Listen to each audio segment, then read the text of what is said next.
আসসালামু আলাইকুম। আজকে জানব শপথ করে ভেঙে ফেললে যা করবেন। অনেক সময় দেখা যায় আমরা জানে অজানায় টপ করেই একটি কসম করে ফেলি। আসলে কসমটা কতটা সঠিক ও সত্য তা জানা উচিত। ইসলামের শপথ শুধু আল্লাহর নামে করতে হয়। আল্লাহ ছাড়া কারো নামে শপথ করা হারাম ও ছোট শিরিক, যা বড় গুনাহের সমূহের অন্তর্ভুক্ত।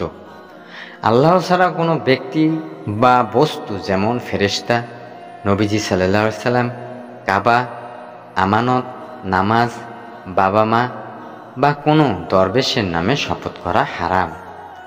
রাসূলুল্লাহ সাল্লাল্লাহু আলাইহি সাল্লাম বলেন, আল্লাহ তোমাদেরকে বাবা মায়ের নামে শপথ করতে নিষেধ করেছেন। যে শপথ করতে চায় সে যেন আল্লাহর নামে শপথ করে অথবা শুধু চুপ থাকে। সহিহ বুখারী, সহিহ মুসলিম। কেউ যদি আল্লাহর নামে কোনো শপথ পড়ে তার রক্ষা করতে ব্যর্থ হয়, শপথটি ভেঙে ফেলল, তাহলে সেই জন্য কাফফারা দিতে হয়।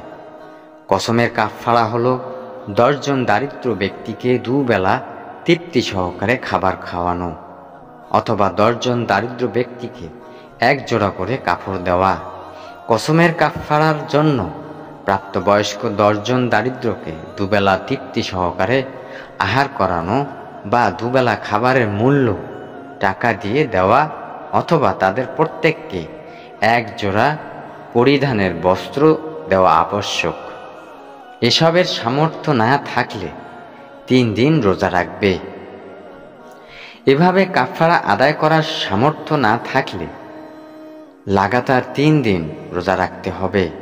আল্লাহ তাআলা বলেন, আল্লাহ তোমাদেরকে পাকড়াও করবেন না অর্থহীন কসমের ব্যাপারে, কিন্তু যে কসম তোমরা দৃঢ়ভাবে করো সেই কসমের জন্য তোমাদেরকে পাকড়াও করবেন। সুতরাং এর কাফফারা হলো 10 জন মিসকিনকে খাবার দান করা, মধ্যম ধরনের খাবার যা তোমরা নিজেদের পরিবারকে খাইয়ে থাকো, অথবা তাদের বস্ত্র দান করা, কিংবা একজন দাসদাসী মুক্ত করা। যে সামর্থ্য রাখে না তার জন্য 3 দিন রোজা রাখা। সূরা মাইয়েদা আয়াত 89। আল্লাহর নামে কৃত শপথকে কোনো কল্যাণকর কাজের জন্য প্রতিবন্ধকতা বানানো উচিত নয়।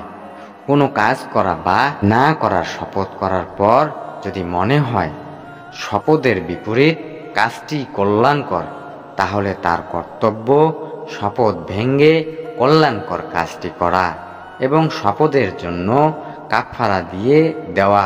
যেমন কেউ শপথ করল স্ত্রীকে তালাক দেবে, গাড়ি বিক্রি করে দেবে, বাড়ি পরিবর্তন করবে, তার ভাইয়ের বাড়িতে প্রবেশ করবে না, অথবা কারো সাথে কথা বলবে না।